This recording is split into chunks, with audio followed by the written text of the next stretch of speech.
Hello everybody, that's me Osama Abu Hajar, and I will be talking in this video about EIH, the backend side, how to install the requirement and how to have the environment ready to run the project.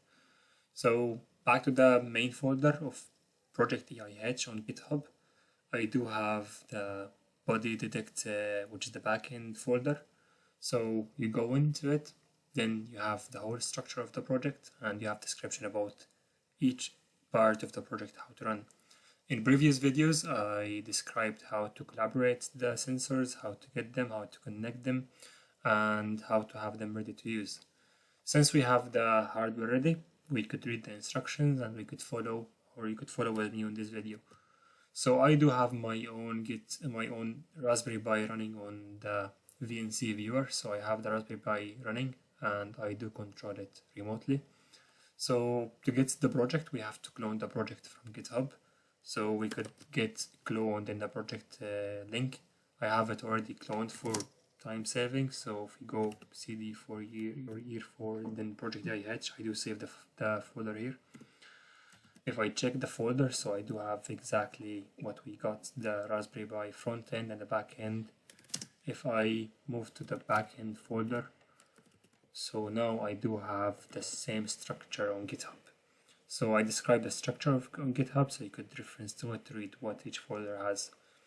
So to have the project run, you need Python 3.5 or later. So that's to get pip as well and to run the project. Let's check my Python 3 version. So I do have 3.7. It's okay, that'll be okay. So we could install the requirement right now. So to make the project easy for everyone and everyone could be able to install the requirement, I have created a setup file. So you can get the setup file by python setup.py. So this setup file will install all dependencies on your Raspberry Pi to make it ready to run. If you do run the project and you had some modules not installed, you can install them manually. But since I do have, or this requirement should be okay to go. But you might have some issues, you could fix them, but I guess everything should be okay. So if I run the setup will start. Then if I just Ctrl C because I don't want to install them again, I could have setup done. Since I have setup done, I could go in right now and run my project. So I could run my project in direction in or direction out. So as I described in the previous video, to have the full system, you need a same set of data and same requirement on another device. So this device could be run as an in and the other device could run as an out, and the two work together to update the same number on the cloud. But before I run the project, on the instructions I have mentioned that I have to export this variable environment or environment variables. So what is this variable? So they are the secret variables, should be linked to our dataset, the databases and the Firebase or the building we got. So how to get the Firebase link? Basically, we could go to the Firebase console, real-time databases. I have already created this already. So I do have the project EIH, that's the name of the project. And I do have the locations. So here I do have the full location and the URL. So if I replace that with here and I keep the JSON, that'll be working. I do need my registration for the building, so that we can get it from the front end.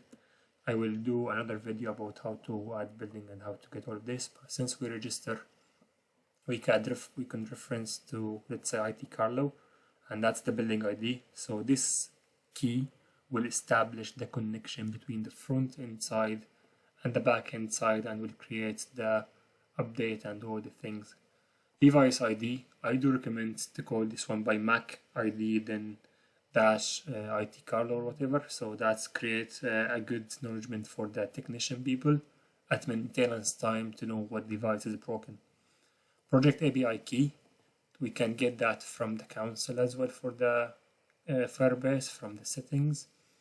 We have the API key here. This data should be secret because if someone got them, he could access your database and could update the data, and this data is sensitive, so I should keep it secret. That's why we export it in the shell. Back to the Raspberry Pi. I do have this already written over here, so if we copy paste them, we have right now all the variables exported on the Raspberry Pi side. So now to run, I do need to specify this set of Raspberry Pi if it's an in direction or out. That's by Python, and we can get the main file, Python file of the project, and then we can give an argument as an in or as an out. So if we run the project as an out, so right now this hardware catch people running out of the building. So if we move in front of the sensors, the picture will be taken, the picture will be processed. 0 people because no one in front of the door right now. And as we see in IT Carlo, we have 1 person, so there is no new number. If we run the project in the other side, so if we run it in, so right now we cross the sensors, the picture will be taken, picture will be processed on the algorithm. There is 1 person right now has been detected as me in the room in front of the camera.